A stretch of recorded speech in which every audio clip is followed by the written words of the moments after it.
తెలంగాణలో మున్సిపల్ ఎన్నికల ప్రచారం తుది అంకానికి చేరింది. నేటితో ప్రచారానికి ఎండ్ కార్డ్ పడబోతుంది.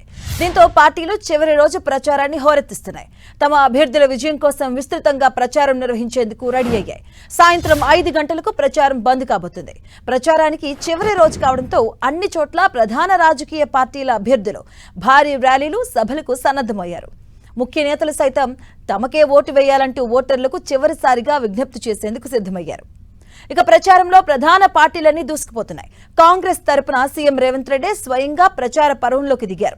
ఉమ్మడి జిల్లాల వారీగా బహిరంగ సభలు నిర్వహిస్తున్నారు. కాంగ్రెస్ అభ్యర్థులను గెలిపించాలంటూ కోరుతున్నారు. కాంగ్రెస్ గెలిస్తేనే అభివృద్ధి సాధ్యమని చెబుతూనే బీఆర్ఎస్, బీజేపీ రెండు పార్టీలు ఒక్కటేనని విమర్శలు సంధిస్తున్నారు. ఇక మంత్రులు, ఎమ్మెల్యేలు తమ నియోజకవర్గంలోనే ఉంటూ కాంగ్రెస్ విజయానికి కృషి చేస్తున్నారు. అటు బీఆర్ఎస్ కూడా ఏమాత్రం తగ్గడం లేదు. ఇంటింటి ప్రచారం, రోడ్ షోలతో నేతలంతా విస్తృతంగా ప్రచారం నిర్వహిస్తున్నారు. కేటీఆర్, హరీష్ రావు అన్ని మున్సిపాలిటీలను చుట్టేస్తున్నారు.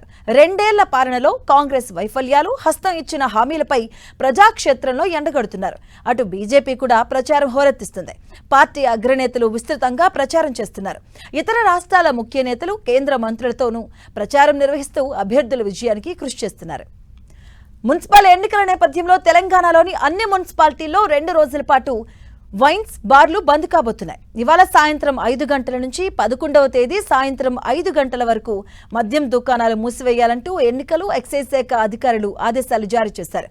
ఫలితాల నేపథ్యంలో 13వ తేదీని కూడా వైన్స్, బార్లు బంద్ కాబోతున్నాయి.